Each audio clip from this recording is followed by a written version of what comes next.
Bonjour, bienvenue au deuxième webinaire sur la joie de vivre un art, une suite du premier. Parlons bonheur, 30 minutes avec vous pour parler du bonheur en général. Alors aujourd'hui, nous avons dû enregistrer à cause du couvre-feu. Ici au Sénégal, on est en couvre-feu à partir de 21h. Donc j'ose espérer que chacun est à la maison, surtout ceux qui nous écoutent du Sénégal. Chacun à la maison est bien à l'aise pour écouter ce qui va suivre. Nous allons commencer par faire un bref résumé, un bref rappel de ce qu'on a partagé au premier webinaire et ensuite aller dans le vif du sujet qui concerne vraiment des questions, des notions qui ont été soulevées lors du dernier webinaire. Un bref rappel de ce qu'on a fait la dernière fois, juste rappeler que le premier point, en tout cas, parlait du mental, le cerveau. Beaucoup de choses se passent dans la tête. Donc le cerveau étant un muscle, il faut habituer le cerveau à des pensées positives. Et que si on ne le fait pas, on risque de l'habituer à des pensées négatives. Par exemple, si on a été déçu par une personne, on pense automatiquement à une deuxième personne, on se met à voir de la déception un peu partout. Et résultat, on est malheureux. Qu'est-ce qu'il faut? Renverser la tendance. Penser à des choses positives. Penser à des choses agréables qui nous sont arrivées et continuer à penser à ces choses agréables. Se mettre dans des situations où on est bien. C'est-à-dire, on peut choisir de mettre une belle musique qui nous fait vivre, qui nous fait sourire, qui nous fait danser, pour ne pas plonger et rester dans la mélancolie. La deuxième chose, une des choses très très importantes pour garder un bonheur durable, c'est l'ancrage interne, individuel, personnel. C'est important de trouver le bonheur et la paix à l'intérieur de vous-même. Si votre bonheur dépend des choses de la vie, si votre bonheur dépend des choses externes à vous-même, c'est qu'il ne sera de courte durée. Il sera très court. Alors, si on veut être heureux longtemps, on cherche le bonheur et ce qui nous fait vivre à l'intérieur de soi. L'estime de soi, c'est quelque chose d'extrêmement important. Il faut travailler à avoir de la valeur à nos propres yeux. Comment on le fait? On l'a dit, il faut vraiment s'exercer à faire de bonnes choses. Que la pensée positive ne suffit pas, il faut aussi des actions positives. Autre chose, prendre dans les mains, dans les bras, en même temps la souffrance et le bonheur. Pourquoi? Parce que la souffrance est l'introduction du bonheur. Comment peut-il y avoir ordre s'il n'y a pas chaos d'abord, right? Comment peut-on savourer le bonheur si on ne sait pas ce qu'est la souffrance? Donc prendre les deux de la même manière, savoir manquer de tout et savoir jouir de tout. Autre chose, c'est développer des relations de qualité, extrêmement important. Développer des relations de qualité, il faut savoir le faire. Il faut savoir trouver son bonheur pour pouvoir rendre les autres autour de soi heureux. Une chose essentielle sur laquelle on s'est vraiment arrêté, c'était le sens, l'art d'apprécier, le sens de la gratitude. Il est important de savoir apprécier les petites choses qu'on a. Je rappelais qu'avec la pandémie de la Covid-19, certains d'entre nous ont perdu l'odorat, d'autres ont perdu le sens du goût. Alors, apprécions toutes ces petites choses que nous avons en pensant aussi aux êtres chers qui sont autour de nous et que nous vous aimons. Prenons le temps d'apprécier et soyons reconnaissants. Soyons reconnaissants. Donc, dans le vif du sujet, des questions ont été soulevées ici et là et elles étaient assez précises et j'aime beaucoup et c'est pourquoi je vous encourage à faire vos contributions dans la fenêtre de chat, à faire vos contributions, des questions qui ça pourrait inspirer pour un prochain webinaire. Le premier point sur lequel je voudrais partager aujourd'hui ce soir, c'est d'abord la culpabilité. C'est des questions qui sont arrivées et qui, à mon sens, sont très, très pertinentes. La culpabilité. Alors, je commencerai par dire la culpabilité. Être coupable est différent du sentiment de culpabilité. Nous vivons dans une société régie par des règles, une façon de faire. Donc, si vous avez transgressé ces règles, attendez-vous certainement à des sanctions. Et la première sanction, elle est intérieure, elle est individuelle. C'est la sanction de la conscience. Alors, si vous êtes coupable, il faut reconnaître, il faut assumer il faut, si l'offense est réparable, se donner pour objectif de réparer l'offense et voir vraiment quand est-ce qu'il faut pour que ce soit efficace. Voir comment réparer l'offense et regretter ce qu'on a fait. Le sentiment de culpabilité devient un peu plus compliqué parce qu'elle met en relation, elle met en exergue la perception que nous avons des choses. Selon moi, j'ai dû faire, j'aurais pu faire, j'aurais dû dire, j'aurais dû, alors c'est de ma faute. Mais la première question que vous devez vous poser, est-ce que c'est réellement de votre faute? Mettez le pour et le contre. Est-ce que c'est réellement de votre faute? Qu'est-ce qui a occasionné cela? Qu'avez-vous fait? Jusqu'où vous êtes responsable? Est-ce que vous êtes responsable? Clarifiez ça avec un très bon sens du discernement. Pourquoi? Pour ne pas trop se charger inutilement, parce qu'il faut avancer. Je donnerai l'exemple de Monique Lépine qui a fait son témoignage. Alors, Monique Lépine est la mère de Marc Lépine. Marc Lépine, c'est un garçon en 1989 qui a tué 14 jeunes à l'École polytechnique de Montréal, 14 personnes. En se penchant sur le sujet, ils se sont dit ils ont trouvé qu'il a eu ce comportement un peu bizarre. Pourquoi? Parce que ses parents sont divorcés, parce que sa mère était comme ça, parce que son environnement était comme ça et telle autre chose. Alors, la dame en question, Monique Lépine, avait vécu pendant très longtemps recluse, pendant très longtemps isolée. Pourquoi? Parce qu'elle ne pouvait pas se montrer au grand monde, encore moins dire son nom. Tout son nom renvoyait à l'incident de Marc Lépine. Comment sortir maintenant de ce sentiment de culpabilité? C'est important. La première chose, c'est retrouver votre identité. Quelque chose s'est passé, ça a été très difficile. Est-ce que votre vie s'arrête ou se résume à cette chose qui est passée? Donc, Monique explique qu'elle s'est mise à se mettre sur un processus de guérison en se rappelant qu'avant cet événement, il y avait Monique Lépine. Avant cet événement, elle était une autre personne. Maintenant, après cet événement, quelle est la personne qu'elle voudrait devenir? Deuxième chose, il faut sortir de l'ombre. Il faut revenir sur scène, comme dirait un artiste, revenir sur scène. Il faut sortir de l'ombre et assumer ce qu'on est. Assumer ce qu'on est. La troisième chose, c'est, je l'ai dit dans le webinaire précédent, donner un sens aux événements. On ne peut pas souffrir pour rien. Si on souffre et qu'on a retenu des leçons, peut-être qu'on peut inspirer une autre personne. Peut-être qu'on peut aider une autre personne. Et Monique, c'est ce qu'elle a fait. Elle s'est mise à aider des gens, à parler aux femmes, à les aider à guérir de leurs propres blessures. Donc, faites la différence entre la culpabilité et le sentiment de culpabilité. Réglons les perceptions qui peuvent être très différentes selon nos backgrounds et nos croyances. L'autre point sur lequel on va discuter tout de suite, c'est la déception et la désillusion. S'il y a déception, c'est qu'il y a attente. Il y a attente, il y a désir, il y a espérance, il y a tout ça. S'il y a déception, c'est qu'il y avait attente. Alors, on va me dire, alors, est-ce que pour ne pas être déçu, vaut mieux ne pas avoir des attentes? Vous savez, ce que je suggère, c'est d'essayer de ne pas espérer, ne pas être déçu. Essayez de ne pas espérer, ne pas être déçu. Pourquoi? Parce qu'on est dans la vie. Et dans la vie, on entreprend. Et lorsqu'on entreprend, on peut soit réussir, soit échouer. Donc, les deux seront toujours là. Donc, avançons en entreprenant, mais essayons de ne pas penser qu'on ne sera jamais déçu. Right? Essayez de ne pas penser qu'on ne sera jamais déçu. Essayons d'avancer avec beaucoup d'optimisme, mais attendons-nous à réussir ou à échouer.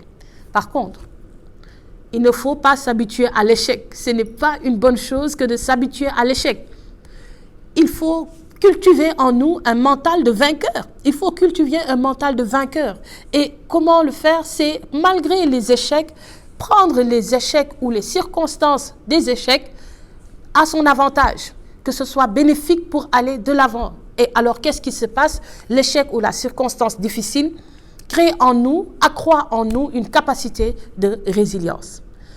Une capacité de résilience. Il faut, et ça agit comme un vaccin, disons comme un vaccin, ça agit comme un vaccin. Je ne sais pas si la situation actuelle est bien choisie pour avancer cette métaphore, mais il faut que ça agisse comme un vaccin. On va être beaucoup plus fort parce qu'on a rencontré des situations difficiles. Ce qui ne nous tue pas nous rend plus forts. Je parlerai assez rapidement de la désillusion et c'est un peu différent. Pourquoi?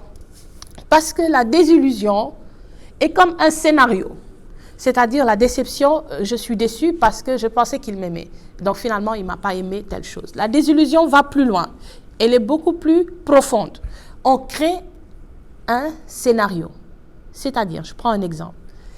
Je veux que ce monsieur, je vais me marier avec le monsieur. Si je me marie avec lui, vu qu'il a beaucoup de prestance, j'aurai aussi autant de prestance. Ensuite, il va m'acheter une très belle voiture. Il va une grande maison avec piscine, avec tout ce qu'on veut. Ensuite, nos enfants seront pas noirs, mais métissés. Et nos enfants seront pas métissés, mais noirs. Vous voyez, c'est comme ça qu'on crée tout un scénario. Donc, c'est beaucoup plus long. C'est tout un film qu'on s'est fait et on s'est installé. Par exemple, si je vais aux États-Unis, je vais faire ça, ensuite ça, ensuite ça, ensuite ça.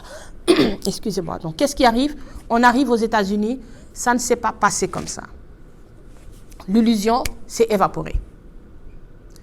Comment on fait la plupart d'entre nous, lorsqu'ils sont dans une désillusion, la seule chose qui est à faire d'après eux, c'est de se résigner.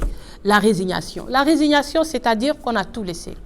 On se laisse mourir, on se dit que c'est notre vie, c'est la fin, et on se charge, on subit, au lieu de vivre réellement les choses. Qu'est-ce qu'il faut faire alors? C'est, lorsqu'on a vu les dommages collatéraux, il faut aussi prendre le temps de regarder les avantages collatéraux. Il y a certainement des avantages collatéraux à côté. Il faut voir quels sont les avantages collatéraux et les utiliser à bon escient pour soi-même. Donc, la déception, la désillusion peuvent être des choses qui freinent le bonheur. Peuvent être des choses qui freinent le bonheur. Vraiment, le point culminant ou le tournant de ce webinaire, c'est une question qui me tient personnellement à cœur et qui est souvent, en tout cas, je ne dirais pas des pathologies, mais en tout cas des choses que les gens vivent et les vivent difficilement. C'est nos différentes blessures. Nos différentes blessures. Blessures causées par nos histoires. Blessures causées par des choses qui étaient d'ailleurs même antérieures à nous-mêmes. Parmi ces blessures, il y en a beaucoup. Et un ami moine disait d'ailleurs que le monde est un hôpital ambulant. Un hôpital ambulant. Des blessés qui soignent des blessés qui se sont guéris ou des récents blessés, ceux qui sont en réanimation, etc. Parmi ces blessures, je voudrais vraiment citer le syndrome de l'abandon qui mine notre société. Le syndrome de l'abandon, le syndrome du rejet, le déficit d'affection ou d'attention. Le syndrome de l'abandon, c'est des personnes qui ont vécu un traumatisme d'abandon. Un traumatisme d'abandon. Ils peuvent le vivre dès le sein maternel ou ils peuvent le vivre pendant l'enfance ou l'adolescence. Il agit souvent avec le sexe opposé, c'est-à-dire une femme peut être traumatisée parce que son mari l'a quittée. Un enfant, une fille surtout, peut être traumatisée parce que son papa est parti. Un fils peut être traumatisé parce que sa maman est partie. Et dans notre société, par exemple au Sénégal, si vous observez très bien, vous verrez par exemple des belles-mères très difficiles à supporter parce que les relations sont très très difficiles. Pourquoi? Parce que la maman a certainement vécu un traumatisme d'abandon, pas par son fils peut-être, ou par son mari, ou par je ne sais qui.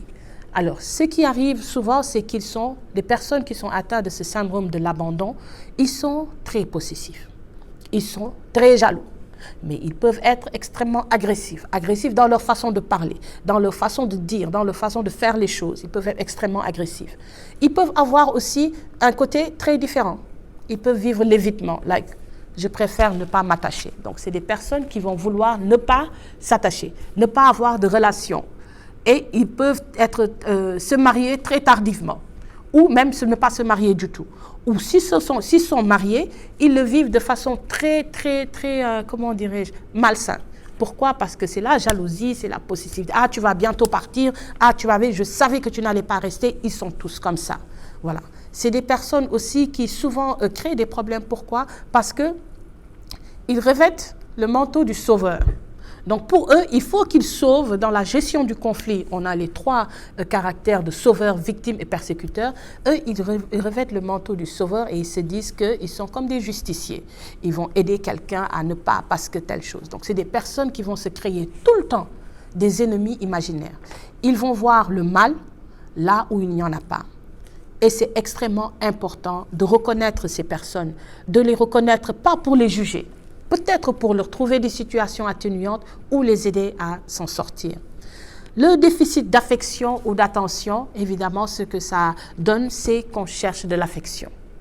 On cherche de l'affection. Vous verrez des personnes qui ont l'habitude de vouloir tout le temps donner. C'est-à-dire, ils vont vous voir, ils pensent que pour arriver chez vous, il faut qu'ils viennent avec un grand cadeau. Et le cadeau n'est jamais très petit. Il faut que ce soit très grand. Pourquoi? Parce qu'ils ont peur de vous perdre. Ils ont peur de vous perdre si leur cadeau n'est pas accepté ou s'ils n'amènent pas de cadeau. Autre chose, c'est que certaines de ces personnes-là vont, par exemple, avoir un accoutrement assez voyant ou différent. Peut-être pas voyant, mais juste différent. Donc, ce qui arrive, c'est que ils vont vouloir tout le temps se faire voir. C'est ce qu'aux États-Unis, on appelle le attention deficit disorder, le désordre de l'attention. On fait tout pour attirer l'attention. Donc, quand on est quelque part, s'il n'y a rien à dire, il faut coûte que je prenne la parole. Pourquoi? On doit me voir. On doit me voir, on doit me reconnaître. Et ces personnes, il faut les reconnaître, il faut peut-être les aider. Alors, je suis en train de parler à des personnes connectées un peu partout dans le monde. Pour moi, il est important, puisqu'on est seul, et d'ailleurs personne ne sait qu'on écoute le webinaire, de d'abord se reconnaître. Au lieu de penser à des personnes qui peuvent avoir ce syndrome, pensons à nous-mêmes. Est-ce que nous vivons peut-être ce syndrome de l'abandon ou du rejet? Quelle a été notre histoire? Prenons le temps, et parce que chacun d'entre nous, à un moment ou un autre, été abandonné, a vécu peut-être ce traumatisme. Il faut vraiment songer à donner du temps à soi-même pour guérir de ces blessures. Le syndrome de l'abandon fait beaucoup de mal. Parce que je dirais, c'est une maladie ou une pathologie qui crée des machines. Et c'est comme si la personne ne vit plus. Le syndrome de l'abandon fait beaucoup de mal à la personne et aussi à l'environnement de la personne, aux personnes qui gravitent autour de cette même personne. Pourquoi? Parce que celui qui est blessé blesse à son tour. Si je prends l'image vous partez à la chasse et vous rencontrez un phacochère, vous tirez, mais vous ne l'avez pas eu. Il n'est pas mort, vous l'avez blessé. Un animal blessé revient. Alors, il faut courir parce qu'il va vous tuer. Et c'est comme ça que ça fait mal. C'est le cas qui arrive beaucoup à des divorcés. Vous voyez des couples divorcés qui n'arrêtent pas de se faire mal. Pourquoi? Parce qu'ils ont soit été humiliés par le conjoint ou l'épouse qui est partie ou le conjoint qui est parti. Donc, autour d'eux, ils ne pensent qu'à faire mal. Et ça, c'est très, très, très important. Parce qu'ils se créent, même si ce n'est pas une situation de mariage ou de statut autre chose, ils se créent des ennemis imaginaires. Je disais tantôt qu'ils se créaient des ennemis imaginaires et donc devient très, très, très agressif.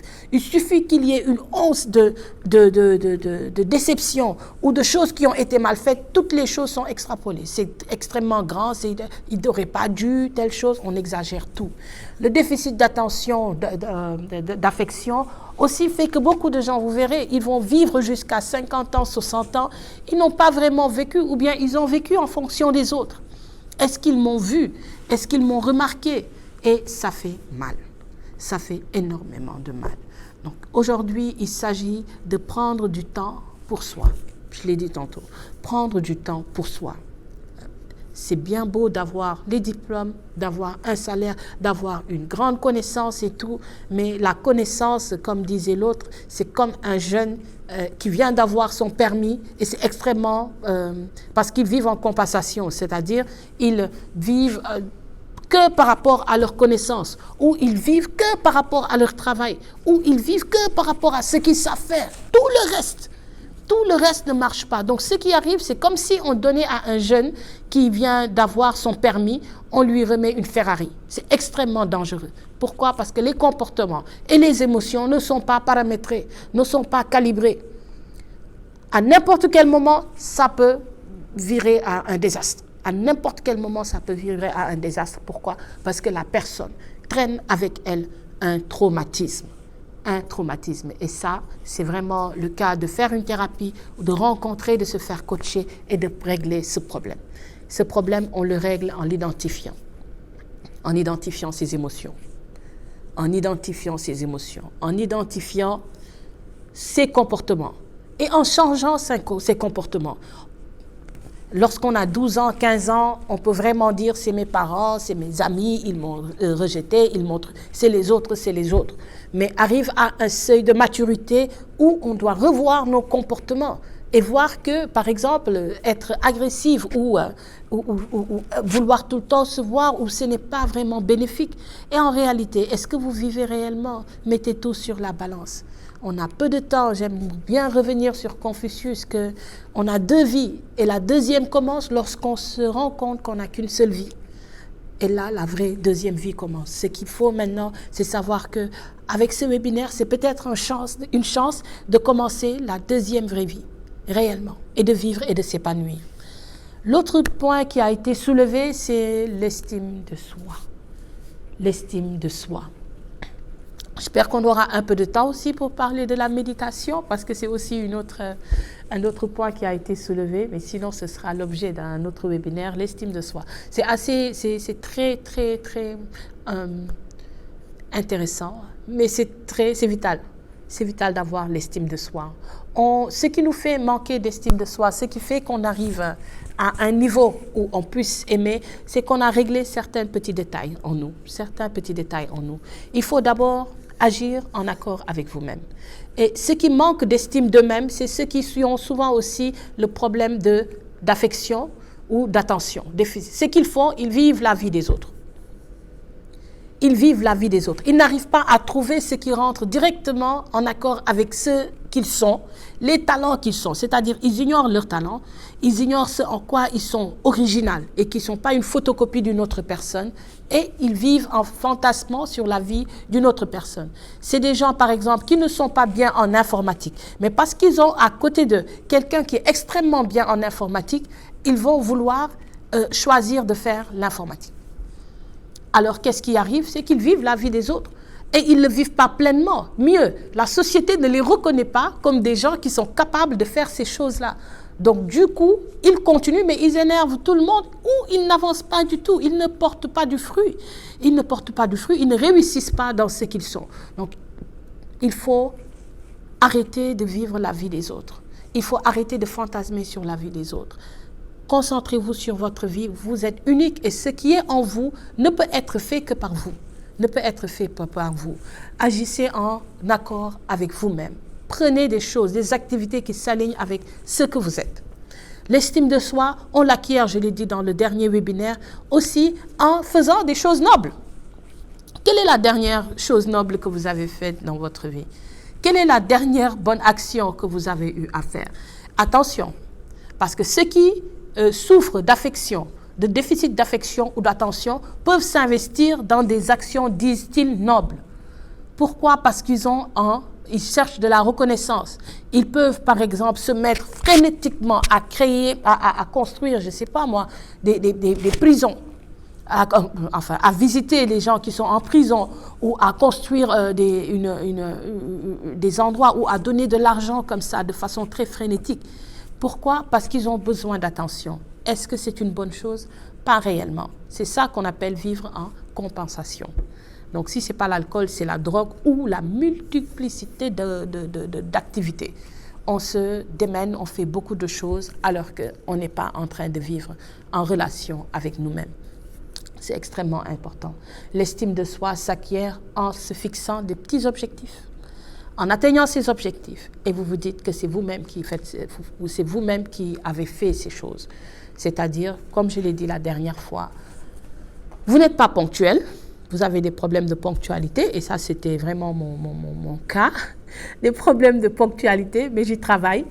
Vous devez être là à 13h pile, donnez-vous pour objectif d'être à 13h pile. Et si vous arrivez à l'être, la prochaine fois, donnez-vous pour objectif d'être là à l'heure pile. Et au fur et à mesure, vous verrez que vous êtes capable de le faire. Alors, je prendrai le temps qui reste. Je pense qu'on a épuisé la plupart des questions. Ah, la méditation. On nous a posé une question sur la méditation. Vous voyez, chacun aura sa manière de faire sa méditation. L'essentiel, c'est d'être connecté. C'est-à-dire, on se connecte à l'intérieur de nous-mêmes. pour méditer, il faut faire le vide autour de soi. Donc repenser, et c'est très difficile parce que nos pensées voyagent. Alors il faut vous mettre dans l'ambiance de la méditation, dans le silence, dans l'ambiance et tout. Et ensuite, pensez à vous. Utilisez quelque chose pour commencer cette méditation. Qu'avez-vous fait dans la journée? Utilisez comme un sentier, comme un canal. Qu'avez-vous fait de la journée? Vous vous focalisez sur quoi? Alors, certains l'utilisent en regardant peut-être la nature. Très tôt le matin, ils regardent la nature, ils regardent les choses, ils mettent une belle musique et ils commencent à penser à vous-même. On se distrait très rapidement. Donc, c'est pourquoi beaucoup de gens font la méditation avec l'aide d'un coach ou d'un thérapeute.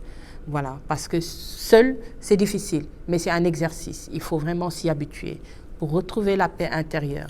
Je disais la dernière fois que la méditation aidait à se réconcilier avec soi-même. Et c'est vraiment une pratique répandue maintenant dans les cliniques qui aide à nous garder en tout cas des maladies cardiovasculaires, de certaines maladies. La plupart des blessures que nous transportons avec nous, c'est ça qui fait que notre santé est très, très, très précaire. La santé est très, très précaire. C'est pourquoi il est important et il est urgent de se pencher assez rapidement sur l'intérieur, sur ce qu'on est. Je prendrai le temps et je vous exhorte à continuer à me faire vos contributions. Et là, je voudrais peut-être vous parler de notre blog qui sera bientôt en ligne. Et le blog s'appelle Useful Lives. Useful Lives, des vies utiles. Et ce sera pour nous une occasion de partager, d'échanger, de faire des témoignages, d'échanger, d'inspirer des gens. Et Useful Life, c'est pour que nos vies soient utiles. C'est pour que ce que nous avons traversé puisse servir à quelque chose. Donc, ce sera une plateforme d'échange qui sera là. Il y aura un forum et il y aura différentes rubriques qui les rubriques parleront de valeurs, et parleront d'inspiration, ils parleront du style de vie et parleront des meilleures pratiques parce que je suis coach en leadership, en art oratoire, les meilleures pratiques dans ces domaines, en développement personnel et plus tard pour un projet de formation des formateurs pour ceux qui voudraient être coach et pour ceux qui voudraient être coachés.